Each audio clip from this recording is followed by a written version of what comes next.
Euzu billahi mineşşeytanirracim. Bismillahirrahmanirrahim. Elhamdülillahi rabbil alamin. Es-salatu vesselamu ala eşrefil halqi ecmaîn. Şefî'i zunubina ve tabibi nufusina. الذي سمي في السماوات بأحمد وفي الأرضين بأبي القاسم المصطفى محمد اللهم صل على محمد وعلى أهل بيته الطيبين الطاهرين واللعنة الدائمة على أعدائهم أجمعين من الآن إلى لقاء يوم الدين السلام عليك يا أبا عبد الله وعلى الأرواح التي حلت بفنائك عليكم مني جميعا سلام الله أبدا ما بقيت وبقي الليل والنهار ولا جعله الله آخر العهد مني لزيارتكم السلام على الحسين وعلى علي بن الحسين وعلى أولاد الحسين وعلى أصحاب الحسين جميعا ورحمة الله وبركاته. İmam Hüseyin Aleyhisselamın özünün, yar ensarının, bütün İslam şehitlerinin ruhuna salavat hediye eyleyək. Allah Bugün də bir şəri məsələyə işarə eləyək, ondan sonra keçərik söhbətimizə. Bugünkü toxunmaq istədiyim mövzu dəri qayış və yaxud da ki, dəri kurtkada, dəri gödəkçədə namaz qılmağın hökmü. Bildiyimiz kimi, əgər heyvan dərisi müsəlman ölkələrin istehsalıdırsa, o halda onda namaz qılmağın heç problemi yoxdur. Eləcə də kafir ölkəsinin istehsalıdır, amma orada müsəlmanlar düzəldib, yenə problemi yoxdur. Və yaxud da ki, deyək, kafir ölkəsindən gətirilib gətirilməmək bəlli deyil, amma müsəlman əlindən almışam. Bilmirəm haranında, müsəlman əlindən almışam, müsəlman bazarında almışam, yenə problemi yoxdur. O ki, müəmmalıdır və araşdırılmalıdır, o bundan ibarətdir ki, kafir ölkəsinin istehsalı olan dəri gödəkçələr, dəri kurtqalar, yaxud dəri qayışlarda namaz qılmaq olar ya olmaz. Həm mərhum şəhid rəhbərin nəzərində, həm də Seyid Sani ağanın nəzərində, əgər nəcis olmağını bilmirsə, yəni murdardan istehsal olduğunu bilmirsə, paçlığı paç hökmündədir. Hər ikisində kafir ölkələrindən gətirilmiş dəri paltarlar, dəri qayışlar paç hökmündədir. Yəni əlin yaş-yaşdaysa murdarlamayacaq. Bəs namaza necə? Rəhbərin nəzərində, Allah ruhunu şad eləsin, əgər bir nəfər onun həmən heyvanın şər'i qayda ilə kəsilməyin, öldürülməyin bilmirsə, onda namaz qıla bilməz. Ta ki, deyək, İtalyan qayışıdır, ya məsələn, Rusiyanın istehsalı olan kurtqadır, ya nədirsə, mən bilmirəm, İslam qaydasının bu heyvan kəsilib, ya kəsilməyibdir. O halda rəhbərin nəzərində pak sayılsa da belə, onunla namaz qılmaq batil edir, namaz qılmaq olmaz, namazı batil edir. Seyid Sani ağa isə biraz fərqli yanaşır məsələyə. Buyurur ki, əgər ehtimal eləyirsə ki, kafir ölkəsində müsəlmanlar tərəfindən kəsilmək ehtimalı varsa və yaxud ehtimal eləyirsə ki, bu dərilər müsəlman ölkəsindən aparılmış ola bilər, bu ehtimallar varsa və ehtimal da çox zəif ehtimal deyil. Məsələn, 2% kimi, yox kimi bir şeydir, o cür ehtimal olmasın. En son bir 10-15% ehtimal eləsin ki, ya dəri müsəlman ölkəsindən aparılıb və yaxud da ki, orada müsəlmanlar kəsiblər. Bu ehtimal varsa, həmən dəri ilə namaz qılmağın heç bir problemi yoxdur. Deməli, onda Seyid Staniyada biraz məsələ daha rahatçılıqdır. Əgər insan bir 10-15% ehtimal eləsə ki, müsəlmanlar kəsə bilər və yaxud müsəlman ölkələrindən gedə bilər bu dərilər, o halda həmən dərilərlə namaz qılmağın bir problemi yoxdur. Eləcə də böyrünə haşiyə çıxa bir söz deyək ki, xaricdən gələn maşınların ki, oturacaqları, kürsüləri bəzən xalis dəridən olur. Onu da yenə də həm rəhbərdə, həm Seyid Sani ağada zahirən pakdır və tərrəsə murdarlamaz. Salavat deyək Peyğəmbər və Ali Peyğəmbərə. Əgər yəqin bilsə ki, murdardır, onda işimiz yoxdur. Amma şübhədə qaldığı halda həmən o kürsülərdə, həmən o sidelnilərdə oturan zaman külək tərriyərsə, murdarlıq keçməz. Euzu billahi mineşşeytanirracim. Bismillahirrahmanirrahim.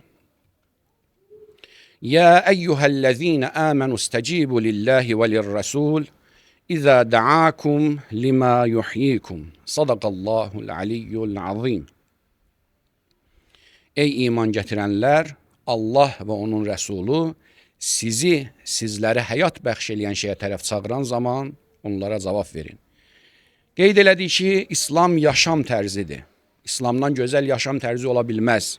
Allah Taala bu bəşəriyyət indi neçə min ildir, 10-12 min ildir, 15 min ilə yaxın təxminən Adəm babamız bu yer kürəsinə qədəm qoyub və Adəm əleyhissalamdan üzü bu tərəfə cürbəcür şəriətlər gəlib gedib.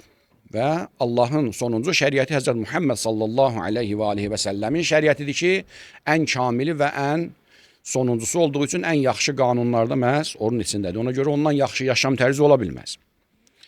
Neçə cələsə cürbəcür mövzulara toxunduq. Dünənki söhbətimizdə İslam iqtisadiyyatından danışdıq, gətirdik, söhbəti çıxardıq bu yerə ki, İslam iqtisadiyyatının digər iqtisadlardan fərqi, köklü fərqi, ayıran fərqi harasındadır?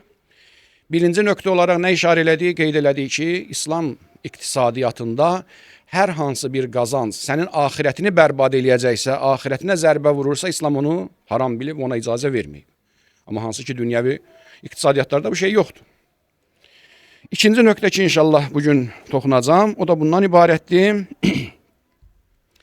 Qeyri-İslami iqtisadiyyatlar, pulu, qazancı ancaq maddi amillərə bağlayırlar.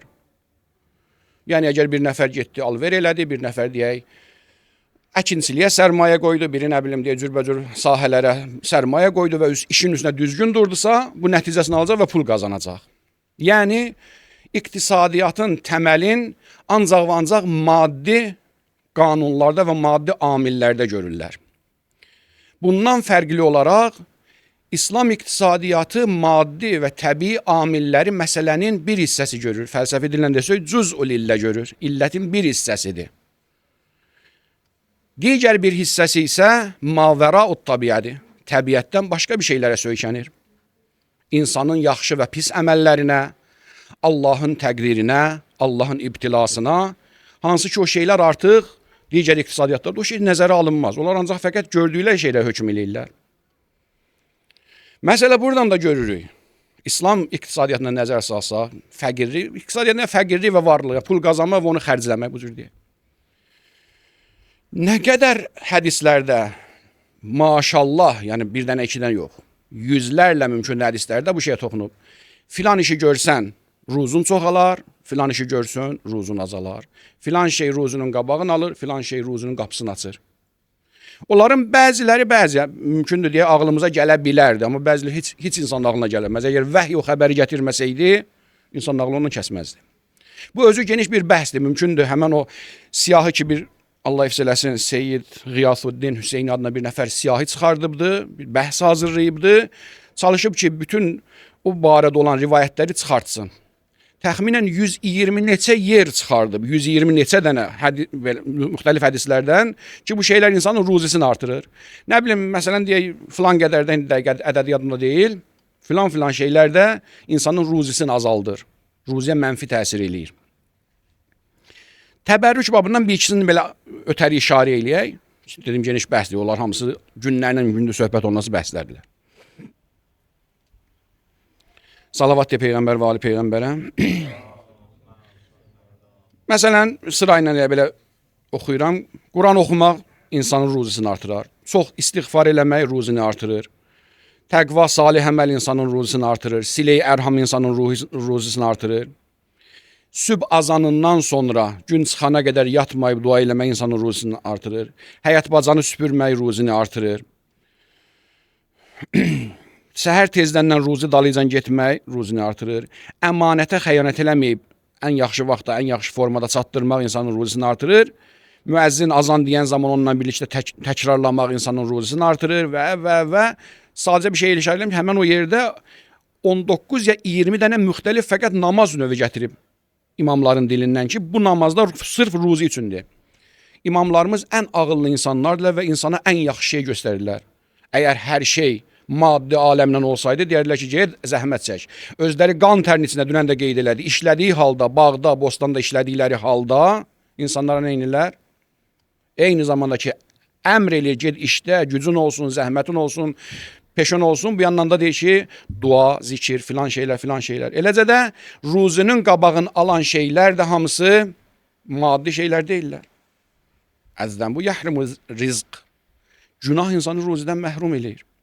Valideynin hörmətini sındırmaq, ağ valideyn olmaq, valideynin qəlbini incitmək insanın ruzisini azaldır. Çoxlu insanlar, məsələn deyək, həyatlarına baxsaz, maddi problemlərinin birinci səbəbi nədir? Valideynlərinin narazılığı. Valideynin narazılığı maddi səbəb deyil, mənəvi səbəbdir.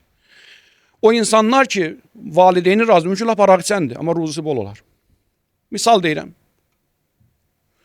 Baxsaq, həddən artıq çoxdur rivayətlər ki, ruzinin qabağını alan və ruzini artıran şeylər. Yəni, iqtisadiyyətə müsbət və mənfi təsir edən amillər təkcə maddi amil deyil. Mümkündür, bu söhbəti dinləyənlər, bu ki, xüsusən də biraz dünyəvi baxışla məsələlərə baxanlar elə bilərlər ki, bu ancaq fəqət İmam Peyğəmbərin sözüdür. Yox, məsələ bu cür deyil. Ona görə də özüm qəsdən təəmmüd elədim bu şeyi zikr eləməyə. Bir dənə alimimiz var, yəni böyük İslam alimidir. Bir dəfə də bu minbərdən onun barəsində danışmışdım. Doktor, professor Muhammed Basil Ət-Tai, Allah hifz eləsin. Təxminən 75 yaşı vardı, əsli Mosuldandır. Mosul şəhərində doğulubdu. Ondan sonra dünyanın bir çox universitetlərində elmi müdafiələr eləyibdi, dərslər deyibdi. Uzun müddət oradan da qalıb. İndi bəlkə də səhv etmirəmsə elə biləm ki, İngiltərədə olmalıdır, əgər zehni məni aldatmırsa. Manchester şəhərinin məsələn universitetindən zatdan diplomu var. Dünyada əgər 10 nəfərə qədər barmaq sayı böyük fizika alimi varsa, biri odur. Biri odur. Amma sadəcə olaraq biz səhlənkarlıq eləyib tanımamışıq, düşmən də qoymur tanımağa.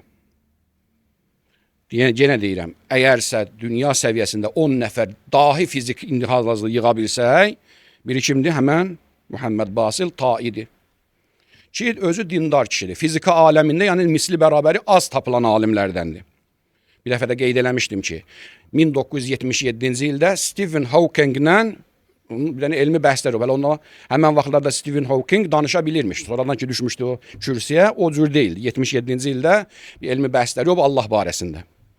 Və onda Stephen Hawking dünyanın ən tanınmış fiziklərinin başında duran bir insan dəhşətə gəlib ki, bu cavan uşaq 1952 təvəllüddən 77 neçə eləyir? 20 neçə yaşı, 30-a yaxın yaşında. Bu nə oyun çıxardır bu aləmdə? Yəni bu qədər səviyyəli bir dənə alimdir. Səviyyəli sözün həqiqi mənasında. Nə qədər elmi əsərləri fizikada, kvant mexanizmində ən ali fiziklərdən biridir. Kvant mexanikası fizikada ən dərin fizika bəhslərindən biridir. Həm göy fizikasında, astrofizikada məşhur alimdir, həm də ki, kvant fizikasında, kvant mexanikasında ən dərin alimlərdən biridir. Amma mömin kişidir. Eyni zamanda ki, bu təbiət qanunların bütün dünya alimlərinin hamısından, yaxud əksəriyyətdən çox yaxşı bilir. Eyni zamanda da mömin mütədəm bir adamdır. Əhl-i sünnə qardaşlarımızdan olsa da, amma özü mömindir, Allaha iman gətirmiş, namaz qılan, oruçdan bir insandır. Bir dənə onun sözünə diqqət edin. Deyir ki, həmən kişi, Əl-Cəzirə kanalında 45 dəqiqə yaxın təxminən bir dənə köhnə illərdə, neçə il bundan qabaq, bir dənə müsahibəsi vardı. Həmən o müsahibənin YouTube'da da görə bilərsiniz, digər sosial şəbəkələrdə də. Eyni zamanda da kitabında da həmən o mətləbə işarə ilə neçə suallar veriblər. Həmən sualların biri də məsələn bu ruzi məsələsi ilə bağlıdır. Ki, sən bir fizik olaraq, sən bir astrofizik olaraq ruzini təbii amillərdə görürsən. Hansı ki, dediyim kimi, kvant fizikası atom və molekullə işləyən bir dənə fizikadır. Yəni o maddənin ilk o yaradılış nöqtəsindən başlayan bir dənə fizikadır. Həmən o alim belə deyir. Deyir ki, yuəkkidu fi münaqəşəti lil-fizyal hədisə misli mekanikil kəm. İnnə siyağatil qavaninin fiziyaiyə tətətəlləb tədəxulən müstəmirrən min müşəğilin ləhə. Deyir ki, bu aləm bir sistemdir, bir mexanikadır.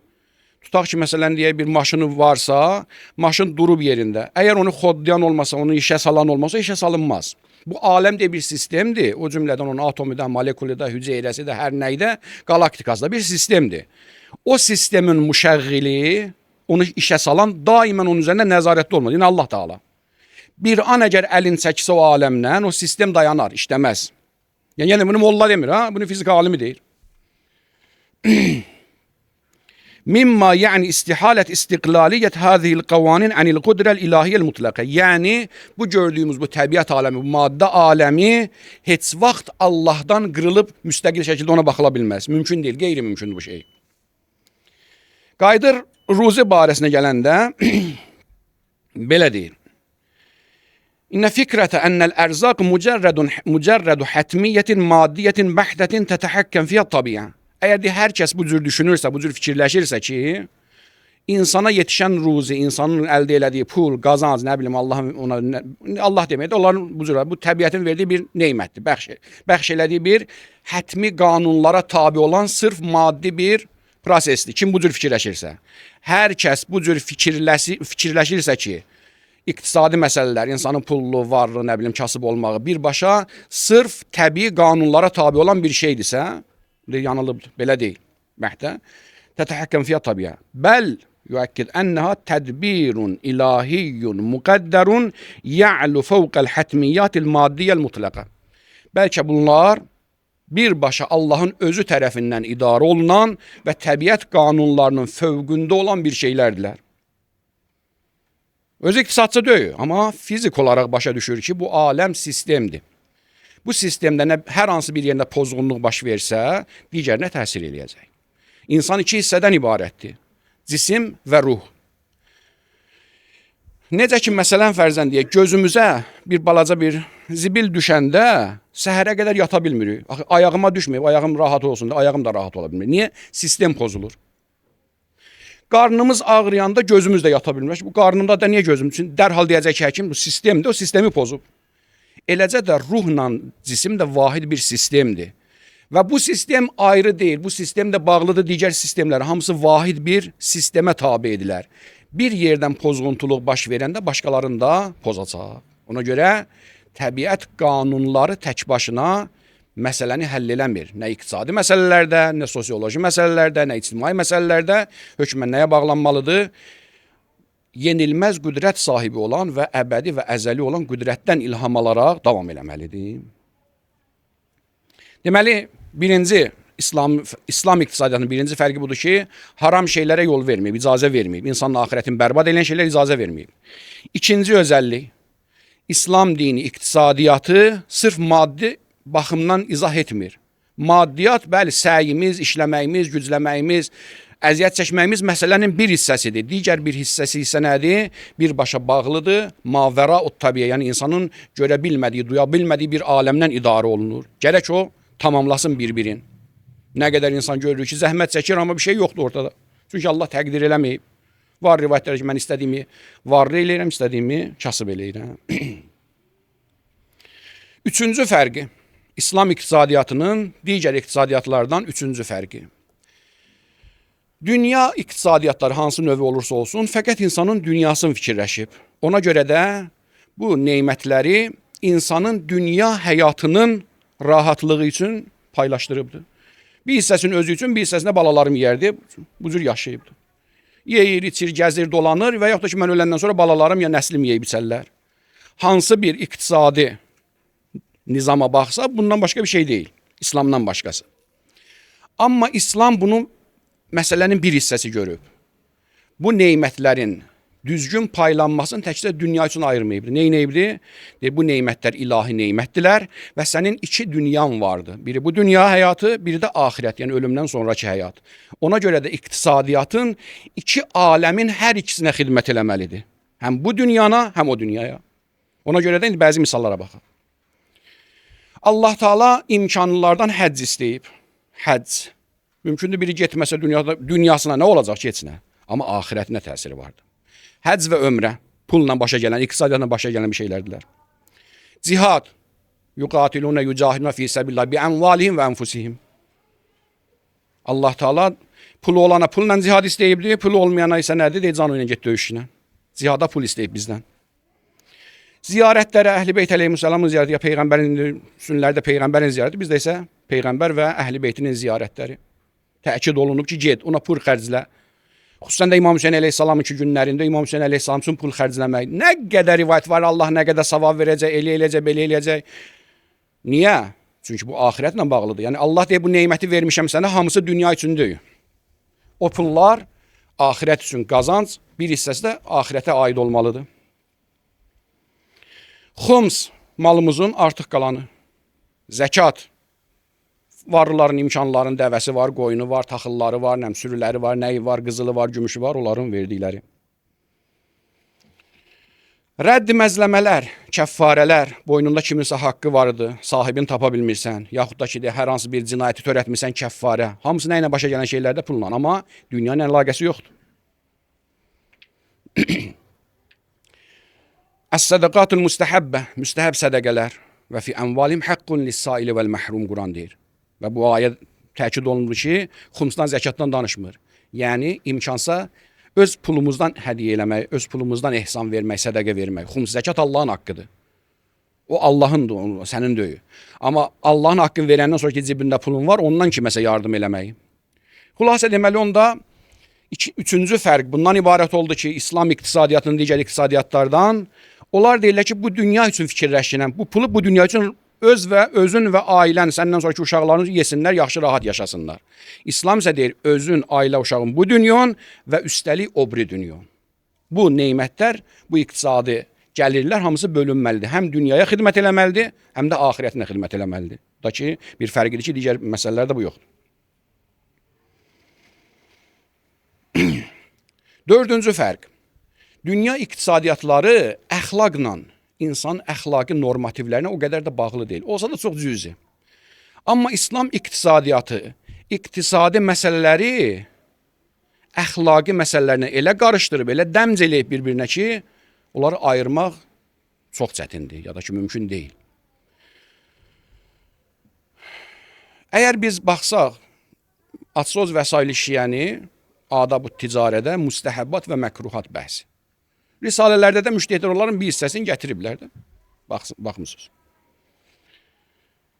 Onlardan mən bir neçəsini yadınıza salıram. Təfsilatını gedib özünüz oxuya bilərsiniz. Şəriət deyir ki, bazara gedirsən, evdən çıxanda dua elə, bazara girəndə dua elə. Niyə? Çünki hər şeyi Allahdan görsən, bayaq da qeyd edilir ki, bu neymət Allahındır. Və səni şeytani vəsvəsələrdən qorusun o şey. Bazara girən zaman Allahu Əkbər deginən, təkbir deginən, zikir deginən. Alver tamamlanan zaman Allahu Əkbər deginən. Müstəhəbdir ki, şəriətdə insan gündəlik nə qazanca ehtiyacı varsa, nə qədər pula ehtiyacı varsa, o qədər üçün çalışsın, çox da özün yormasın. Demirik haramdır. Müstəhəbdir ki, insan gündəlik ehtiyacların qarşılayacaq qədər zəhmət çəksin. Axirətinə daha çox vaxt ayırsın. Müstəhəbdir, bu yaxşı şeydir. Hamıdan qabaq tez qaçıb bazara girmək, kərahəti vardır, məkruhdur.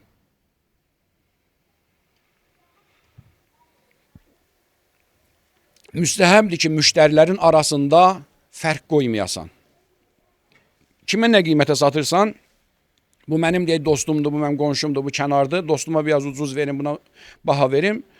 Müştərilər arasında fərq qoymaq şərən məkruhdur, yaxşı şey deyil. Məyər deyək ki, Allah o şəxsi üstün tutub, ya fəqirdir, doğrudan imkanı yoxdur, ya bir alimdir ki, hamı ona ehtiram eləməlidir, ya bir cəmiyyətdə son dərəcə hörmətli bir insandır ki, hamının dərdinə yarayır, hamıya əl tutur. İndi birdən məsələn fərzən deyək ki, onun ehtiyacı oldu, onu başqalarına fərqləndir. Allah üstün tutan şəxsləri fərqləndirə bilərsən, amma qalanlarını gərək bərabər görəsən. Şəriətdə məkruh olan peşələrdən biri kəfən satmaq, buğda satmaq, qəssablıq, birbaşa insan ruhu ilə bağlıdır. Kəfən satan nə istəyəcək içindən? Adam ölsün, çox kəfən satın. Buğda satan nə istəyəcək? Aclıq olsun ki, mənim buğdan bahalı getsin, insanların ruzisi ilə oynamaq. Qəssablar nədir? Qəlbin möhkəmlədəcək ki, sabah adam da başı kəsər, heç eynəsinə gəlməz onun. Bu cür şeylər şəriət deyir ki, yox, bu şeylər peşəyə çevirmə. Bir il qəssablıq elədin, çıx get başqa işlə məşğul ol. Nəmə 6 ay buğda satın, get başqa şey sat. Bunlar özü peşə seçməyəcək, kəfən satmaqla, buğda satmaqla, nə eləmək. Mal alan zaman pisləyəsən ki, qiymətini ödər. Bu nədir? Bu qırağında filan şey var, böyründə filan şey ver. Alan zaman pisləyəsən, satan zaman tərifləyəsən, kərahəti vardır. Satırsan, qoy gəlsin, müştəri özü nəyə baxır, nəyə xoş gələr, aparar. Yəni başqasının malını alanda pisləmə, özünkini də satanda tərifləmə. Nə var o olsun? Həddən artıq çənə döymək şəriətdə məkruhdur. Şey alanda, şey satanda, mümakəsə kərahəti vardır. Müstəhəbdir ki, satanda, tərəzidə xüsusən də artıq verəsən. Əgər kimdənsə alırsansa, biraz yüngül götürəsən. O qoydu sən götürməsən, bir dənə artıq məsələn deyə kartofun bir balaca bir kartof qoysan onu götür qoyana. Onun vəzifəsi də müstəhəbdir ki, artıq satsın, sənin vəzifən ki, neyləsən, biraz yüngül götürəsən. Yəni tamahı aşağılayasan.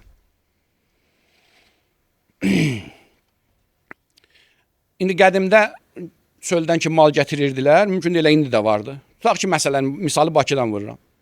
Bilir ki, məsələn, şəhərin içinə gəlsə, maşınla mal gətirilsələr, filan kəs onu götürəcək, filan qiymətə satacaq. Qoy mən gedim salyanda elə həmin o maşınları, tırları döndərim, məsələn, gətirim, mən vurum. Şəhərdən çıxıb, məsələn, qabaqda əşyaları qarşılayıb, xaricdən gələn mallar qarşılamaq, tələqqi rukban deyirlər şəriətdə, məkruh əməllərdəndir. Niyə? Çünki insan artıq tamah eləyir. Qoy mən çox pul qazanım. Bəli, əgər neçə fərsəx təhdid olunur, filan fərsəx keçəndən sonra problemi yoxdur. Artıq elə özün gedib elə bir əziyyətini çəkmirsən. Amma cəmaət gedib qan tərlə səhralar keçə, dənizlər keçə, zəhmət çəkib gətirsin malı. Sən biraz şəhərdən qabağa çıxasan, tez o malları götürəsən ki, baha satasan, şəriət neyniyib? Bunu kərahətli bilibdir. Ədnin insanlarla, yəni ləyaqətsiz, şərəfsiz insanlarla müamilə girmək şəriət pis bilibdir. Onun tayı olacaqsan. Sən də abırdan tökəcək, sən də abroyu tökəcək, abırdan aparacaq. Eləmə o işlərlə. Normal insanlarla müamilə eləcəklə. Gördün ki, bir nəfərin al verib, gəlib başı soxma ilə ki, 5 manata vermir, gəl mən sənə 4 manata verim. Eləmə bunu, şəriətdə kərahəti vardır. Bu və bu kimi mən bəzi hissələrin saydım. Nə qədər əxlaqi nöqtələr var şəriətdə ki, bunu elə, onu eləmə, bunu eləmə, bunu eləmə. İqtisadiyyatı boyayıb əxlaqa. Əxlaqı ona bir dənə don geyindirib ki, sırf pul olmasın. O pulun içində insanlıq əxlaqı olsun. Bu iş yaxşıdır, bunu elə, bu pisdir, bunu eləmə. Bu da bir fərqi idi. Təxminən 4 dənə fərq saydı. Burada kifayətlənirəm. Keçirəm başqa bir iqtisadi mövzuda, başqa bir mövzuya ki, söhbətimin davamı mümkündür. Sabahki gündə başqa bir cəhətdən yanaşacağım məsələyə. O da bundan ibarətdir, yaxşı. İslam iqtisadiyyatı bildiyi bəzi fərqlərindən fərqlənibdir. Hansı peşələrə, hansı pul qazanmaq yollarına İslam önəm veribdir? Hansılar daha yaxşıdır? Hansı şeylərdən pul qazanmağı İslam məsləhət bilib, yaxşı bilibdir o şeyləri? Heç şübhəsiz ki, gün-gündən dünya iqtisadiyyatı inkişaf edir, yeni-yeni, təzə-təzə, pul qazanmaq yolları çıxır, cürbəcür formada oyunlar çıxır, ondan pul qazanırlar, neynirlər. Amma xülasə var, mümkündür cəmləşdirmək olar, ümumi iqtisadiyyatı mümkündür 4 şeyə qaytarmaq olar. Biri istehsalçılıqdır. İndi biri dəmir istehsal eləyər, birlə yeyinti istehsal eləyər, istehsalçılıq, sina. Biri ticarətdir, alırsan hazırlarını, alırsan satırsan, alırsan satırsan. Biri maldarlıqdır, mal heyvanla məşğul olsan, qoyunla, inəklə, toyuğla, nə bilim, başqa şeylərlə. Və bir də nədir? Maldarlıq, əkinçilik. Mümkündür insan övladının pul və qazanc mənbələrin bu 4 əsas şeyə qaytarmaq olar. Ya əkinçilikdir, ya maldarlıqdır, ya ticarətdir və yaxud da ki nədir? Əkinçilikdir, istehsalçılıqdır. Bu 4 dənə şeydən biri olacaq.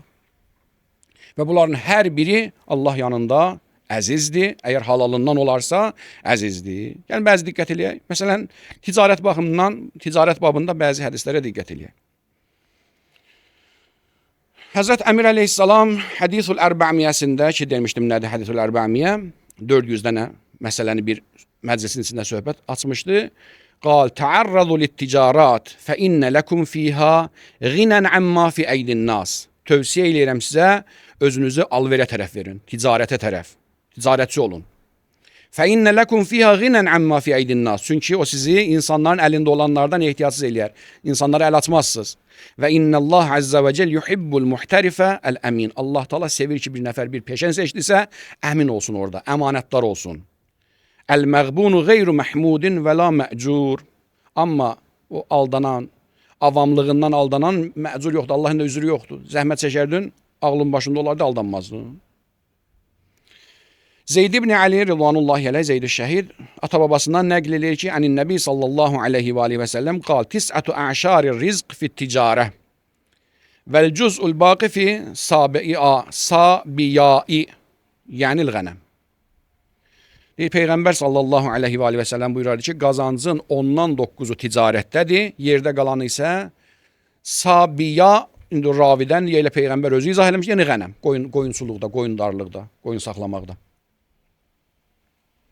Və bunda qeyd edeyim ki, hədislərdə qoyun saxlamaq, dəvə saxlamaqdan və inək saxlamaqdan daha çox təkid olunub ki, o hamısından yaxşıdır. Qoyunçuluq, maldarlıqda, inək saxlamaqdan da, dəvə saxlamaqdan da, quş saxlamaqdan hamısından daha çox hədisləri də çoxdur və daha təkid olunur və ətlərin də içində Əhl-i Beyt əleyhissalamın nəzərində ən yaxşı ət qoyun ətidir. Dəvə ətindən də, inək ətindən də yaxşı nədir? Qoyun ətidir.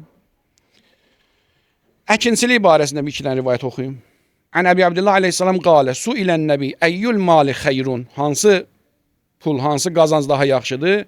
Qalə, zər'un zəra'hu sahibuhu və əsləhəhu və ədda haqqəhu yevmə həsadihi. Ən yaxşı peşə əkinçilikdir ki, sahibi onu əkir, becərir və biçdiyi gündə də onun haqqını ödəyir, kasıbların haqqını verir. Digər bir hədisdə İmam Sadiq aleyhissalamdan buyurur ki, əzzari'un kunuzul ənam. Əkinçilər insanların xəzinələridirlər. Onlardılar Allahın yerə bastırdığı xəzinələri çıxardırlar. Sanki yerdən çıxan yediyimizin əksəriyyəti bitkilərə qayıdır. Onlar da Allahın yerdəki xəzinələrdirlər ki, onlar əkinçilər o xəzinəni çıxardırlar. Yəzrəunə tayyibən əxrəcəhullahu əzzə və cəl və hum yevməl qiyaməti əhsənun nasi məqamən. Onlar Allahın o neymətlərin buğdanı, nə bilim, arpanı, digər bitkiləri bastırırlar yerə. Allah da onlar üçün o neymətləri çıxardır və qiyamətin günündə onlar gələndə üzləri ən parlaq, yaxşı formada gələcəklər. Xüsusi bir məqamda insanların ən yaxşısı kimi gələcəklər. Və əqrəbəhum mənzilətən yud'avnə əl-mübarəkin. Deyir ki, Allah Teala onlara qiyamətdə ad qoyacaq, bərəkətli insanlar. Əkinçilər bərəkətli insanlardılar. Qalə Əbu Cəfər əleyhissalam, kənə əbi yəqul, xeyrul əmali əl-hərth, yəzrəu fəyəkulu minhul bərru vəl-facir. Ən yaxşı əməl əkinçilikdir. Bir insan əkir, yaxşı da yeyir, pis də yeyir. Mömin də yeyir, kafir də yeyir ondan. Fəəmməl bərru fəma əkələ min şeyin istəğfərələk. Deyir ki, çünki əgər bir mömin ondan yeyərsə, həmən o bitkilərdən yeyərsə, istiğfar eləyəcək. Və əmməl facir fəma əkələ minhum min şeyin lə'nəhu. Həmən o, indi o buğda, arpa, yaxud da ki, Allah onu lənətləyəcək, həmən münafiqi. Və yə'kulu minhul bəhaimu və tayr. O qədər yaxşı bir peşədir ki, nəinki təkcə insanlar istifadə edir, hətta heyvanlar və quşlar da o əkinçilikdən istifadə edir. Heyvandarlıq barəsində bir dənə hədis oxuyum, ondan sonra keçək zikr müsibətə. İmam Sadiq aleyhissalam buyurur ki, qalə Rasulullah sallallahu aleyhi və aleyhi və səlləm, ni'məl malu əşşat. Nə yaxşı qazanc yeridir, qoyunçuluq, ən yaxşısıdır yəni. Digər bir hədisdə İshaq ibn Cəfər, zahirən İmam Cəfər Sadiq aleyhissalamın öz oğludur. Qalə li Əbu Abdullah aleyhissalam, ya bunəy, ittəxizil qənəm və la təttəxizil ibil. Oğul, əgər heyvan saxlayırsansa, qoyun saxla, dəvə saxlanma, dəvə yaxşı deyil. Yaxşı deyil, yəni qoyun qədər xeyri, bərəkətli deyil. Digər bir hədisdə yenə İmam Sadiq aleyhissalamdandır. Ma min əhli beytin təruhu aleyhim thələthunə şatən illa ləm təzəlil mələikəti təhrusuhum hətta yusbihu. Hər bir evdəki 30 dənə əgərsə qoyun varsa, davamlı şəkildə Allahın mələkləri neynir? Onları qoruyur. Hətta yusbihu. Səhərə qədər mələklərin Allah Teala qərar verib ki, onun özün və qoyunların qorusun. Nə qədər bərəkətlidir qoyun. Və bu cür digər peşələrdəki halal peşələr İslam hamısına önəm verib, amma dediyim kimi bu üç məsələyə, yəni nəyə? Əkinçilikdir, maldarlıqdır və bir də ticarətə daha önəm verib digər peşələrin içindən. İnşallah qarşıdakı söhbətdə Allahın izni ilə bu məsələyə toxunacağam ki, İslam iqtisadiyyatı qorumaq üçün ki, cəmiyyətdə kimsə kimsənin haqqını yeməsin, iqtisadiyyat düzgün bölünsün, İslam hansı proqramı cızıb? Allahın izni ilə qarşıdakı söhbətdə o proqramdan söhbət eləyəcəm ki, necə eləməlidir ki, hökumətin başçısı və yaxud da insanlar ki, iqtisadiyyat pozulmasın və insan cəmiyyəti normal şəkildə yaşaya bilsin. O barədə inşallah gələn söhbətdə Allahın izni ilə danışarıq. Bu gecə Tasua gecəsidir və Tasua gecəsi bildiyimiz kimi Həzrət Əbulfadl Abbas Səlavatullahi və Səlamuhu əleyhə məxsus bir gecədir. Eğer bir kişi ki, bir şəxs ki, onun ölümü İmam Hüseyin əleyhissalamın belin sındırırsa, bunda nə mən, nə müştehid, nə əllamə-i dəhr, heç kəs Əbəlfəz əleyhissalamın nə məqamın, nə fəzlin dərk eləyə bilməz. Fəqət biz istəyirik ki, oxumaqla, xatırlamaqla, zikr eləməklə onlara yaxın olaq. Nə Əbəlfəz əleyhissalamın nə mənim rövzəmə ehtiyacı var, nə sənin ağlamağa ehtiyacı var. Həzrət Əli əleyhissalam buyurur ki, oğlum Əbbas, qardaşım Cəfər Təyyar kimi cənnətdə mələklərlə qanad salıb süzür, uçur. Necə ki, Cəfər Təyyar əleyhissalam qolları kəsiləndən sonra Peyğəmbər sallallahu aleyhi və aleyhi və səlləm şəhadət verdi ki, Allah Taala Cəfərin kəsilmiş əllərinin yerinə qanad birləşdirdi. Mələklərlə cənnətdə birgə uçur. Əli əleyhissalam ki, oğlum Əbbas əleyhissalam da bir gün gələcək, əlləri kəsiləcək, qolları kəsiləcək, Allah Taala onun qanad verəcək, mələklərlə cənnətdə uçacaq. Əgər bir şəxs ki, bütün mələklər qibtə eləyəcək İmam Sadiq əleyhissalamın hədisinə görə ki, bütün mələklər Əbəlfəz əleyhissalamın məqamına qibtə eləyəcək, bu nə məqamda Allah Taala ona verib? Tarix yazanlar belə bir şey yazırlar. Deyirlər ki, elə ki, İmam Hüseyin əleyhissalam şəhid edildi, Allah lənət eləsin Ömər Sədə, Şimrə, orada iştirak edən hamısına, başında da Yezid lənətullahi əleyhi, Allah əzabların dünya və axirətdə əşədd eləsin. O məlunlar imamın, varın, dövlətin yağmaladılar, qarət elədilər, talan elədilər və apardılar. Bəzilərini hər kəsin özü götürdü, o ki, xüsusi əşyalardılar, apardılar Yezid lənətullahi əleyhin sarayına. Gətirdilər Yezidin hüzuruna qoyanda Əbəlfəz əleyhissalamın da bayrağını gətirmişlər. Bayrağı gətirmişlər. Tarix bu cür yazır. Bir neçə yerdə görmüşəm, yəni bir dənə yox. Deyir ki, götürdü, baxdı bayrağın o taxtasına. Taxtanın üstündə salamat yer qalmamışdı. Ox yerindən, qılınc yerindən, nizə yerindən. Fəqət Əbəlfəz əleyhissalamın o taxtadan tutan yeri ki var idi, ora salamat qalmışdı. Yəni nə qədər əlinə qılınc dəymişdi, nə qədər ox dəymişdisə buraxmamışdı. Yezid deyə götürdü, baxdı və bu sözü dedi: "Əbəytəl lənə ya Abbas." Allah lənət eləsin Yezidə, amma əl-fadlu ma şəhidə bihil ə'da. Əsl fəzilət odur ki, insanın düşməni ona etiraf eləsin. Əl-fadlu ma şəhidə bihil ə'da, yəni ən yaxşı fəzilət odur ki, düşmən ona etiraf eləyir. Əbəytəl lənə ya fulan deyirlər ki, cahil ərəblərin sözü idi. Əgər bir nəfərə ən yaxşı təşəkkürü, ən yaxşı, necə deyərlər, o heyran qalmağını ifadə eləyəndə ona deyirlər, əbəytəl lənə ya fulan, bu cahiliyyət sözü idi. Yezid həmən cahiliyyətdə o böyük şəxslərə deyilən sözü işlətdi Əbbas əleyhissalam üçün ki, əbəytəl lənə, yəni lənəti özündən uzaqlaşdırır, heç kəsdən heç nə eləyə bilməz. Sən elə bir məqamdasan ki, əbəytəl lənə ya Əbbas. Hakəza yudafiul əxu ən əxi. Beləcə qardaş qardaşı müdafiə eləyirmiş. Bu nə oyundur ki? Taxta tikə-tikə olubdu, hər yeri deşik-deşikdi, əl tutan yerin heç nə olmayıbdı. Nə qədər bunun əlinə qılınc dəyib ki, onu buraxmayıb oradan. Buyururlar ki, İmam Əli əleyhissalam axır ləhzələrində idi, axır anlarındaydı.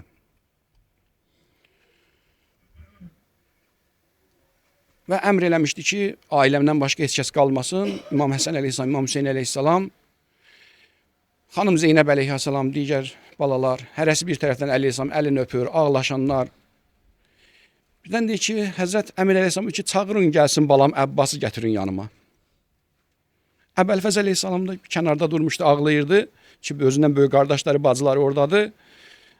Aralaşdılar, Həzrət Əbəlfəz əleyhissalam gəldi atasının yanına. Həzrət Əmir əleyhissalam tutdu, balasını bastı bağrına.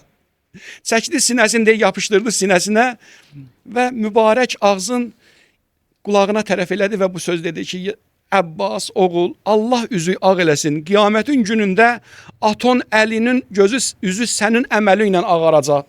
Sözə fikir ver, yerin göyün imamı Əli əleyhissalam bir dənə zərbəsi cinlərin və insanların ibadətindən üstünüdür. Deyir, oğul Əbbas, Allah üzü ağ eləsin, qiyamətin günündə aton əlinin üzü sənin əməlləri ilə ağaracaq. Bir İmam Hüseyin əleyhissalamın əskərləri getdilər, şəhid oldular. Və hər dəfə Əbəlfəz əleyhissalam icazə istəyəndə İmam Hüseyin əleyhissalam razı olmur ki, qardaş, sən mənim sahib-ü livamsan, sən mənim bayraqdarımsan. İzâ məzaytə təfərrəqə ənni əskəri. Sən getsən mənim ordugahım dağılar. Balalarım sənə arxayınlar, sakit otururlar.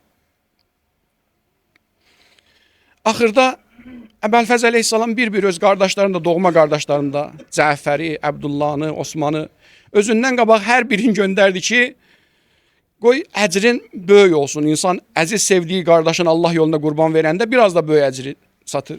Xülasə qardaşlarını da verəndən sonra Allah yolunda dedi, ya Hüseyin da bu qızların, bu uşaqların ağlamaq səsinə tabım yoxdur, dözümüm yoxdur. İcazə ver gedim döyüş meydanına. Həzrət buyurdu ki, onda qardaş gedirsən get balalar üçün su gətir. Su gətirməyə icazə verirəm. Həzrət Əbəlfəz əleyhissalam götürdü su qabın. Tarixçilər yazırlar ki, Fəratın ətrafında 4000 nəfərlik ordu qoymuşdular. Necə hücum elədisə birinci həmlədə 4000 nəfəri dağıtdı. Birbaşa girdi Fərat çayına. Neçə nəfər, 80 nəfər nə qədər o kafirlərdən cəhənnəmə vasillədi, girdi Fərat çayına. Başladı qabı doldurmağa. Deyir, elə ki o suyun sərinliyi dəydi bir insan ki 2 gün, 3 gün susuz qala, o qədər qılınc salandan sonra, o qədər o dəhşətdən, vəhşətdən, neçə əzizin verəndən sonra o suyun sərinliyi gəldi Həzrətin üzünə. Əl atdı ovucundan götürdü suyu ki içsin, baxdı suya atdı yerə. Ya nəfsu min ba'dil Hüseyni huni, min ba'dihi la kunti ən təkuni. Ey nəfs, ar olsun sənə, sənin qardaşın, sənin ağan, sənin imamın susuzluqdan yana sən burada su içirsən, atdı su yox. Vallahi ma haza fi'alu dini. And olsun Allaha ki mənim dinim mənə belə öyrətməyibdi. Doldurdu o qabın, atdı atın üstündə, mindi atı. Döyüş meydanının yolu ilə getmədi. İstədi ki, xurma bağlarının arasından tez çatdırsın. Xurma bağları vardı ki, bəlkə Hüseynin balalarına su çatdıra bildi. Tufeyl ibn Həkim, ya Əzrəq ibn Nəblin filan kəs, Allah hamısına lənət eləsin, tarix yazıcı pusqu qurdular. Onlar bilirdilər ki, Əbəlfəz əleyhissalamla qabaq-qabağa döyüşmək olmaz. Qabaq-qabağa Əbəlfəz əleyhissalamla döyüşmək olmaz. Ona görə pusqu qurdular, Həzrətin qollarını kəstdilər. Qollarını kəstdilər. Həmən vaxtda Həzrət Əbəlfəz əleyhissalam qardaşını səslədi. Bilmirəm, Rövzəxan sözüdür, ya tarixi sözüdür, deyirlər ki, Əbəlfəz əleyhissalam ömründə heç vaxt Hüseynə ya əxa deməmişdi. Həmişə Seyyidi, Mevlay deyərdi, mənim ağam, mənim böyüyüm deyərdi. Amma elə ki, qolları kəsildi, atdan düşəndə nida elədi. Ya əxa, ədrik əxakəl, Əbbas. Qardaş, atdan düşdüm, gəl tap qardaşı.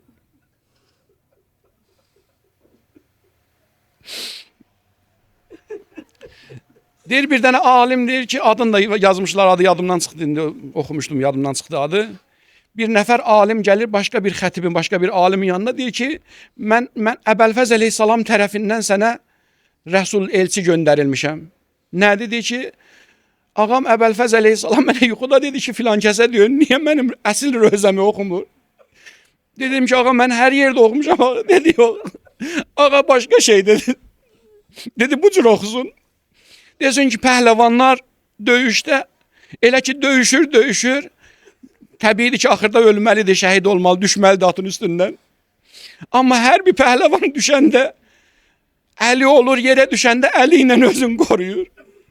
Amma deyin, əgər bir nəfər, bir pəhləvan ola, onun nə əlləri var, bütün sinəsi də oxdur, o cürsi yerə dəyəndə, nə ağrı acı keçirdər. Əlsiz ola və bütün sinəsi də ox ola, o cür ağzı üstə dəyə yerə, onda o nə keçirdər. Əla la'nətullahi aləl qavmil zalimin, fəsəyələmullezine zalamu əyyəmun qələbin yənqəlibun. İlahi pərverdigara səni and veririk. Əbəlfəz əleyhissalamın ehtiramına Allah. Hər kəsin nə müşkülü var, Əbəlfəz əleyhissalam əleyhinə müşküllərimizi həll elə. İlahi pərverdigara İmam-ı Zaman əleyhissalamın zuhurunu təcil elə. Bir an bizi öz başına bırakma, ölənlərimizin ruhunu şad elə. Təkidlə iltiması dua eləyən qardaşlar vardı ki, dua eləyək onların da hər nə hacəti var, rəva elə. Ölənlərimizin ruhunu şad elə, bu məclislərin savabında şərik elə. Övladı olmayanlara salih, sağlam övladlar nəsib elə. Maddi sıxıntısı olanların sıxıntıların qüdrət əli ilə həll elə. Əbəlfəz əleyhissalam ki, babul həvaizi pərverdigara, bu məclislər, bunun kimi təşkil olunan məclislərdə hər kim nə hacəti var, Əbəlfəz əleyhissalam əleyhinə hacətlərini rəva elə. İlahi pərverdigarı, o dualar ki eləmir, ağlımıza gəlmir, dilimizə gəlmir, onlar da bizim barəmizdə müstəcab elə. Bin nəbiyyi və alih və bil Fatihə.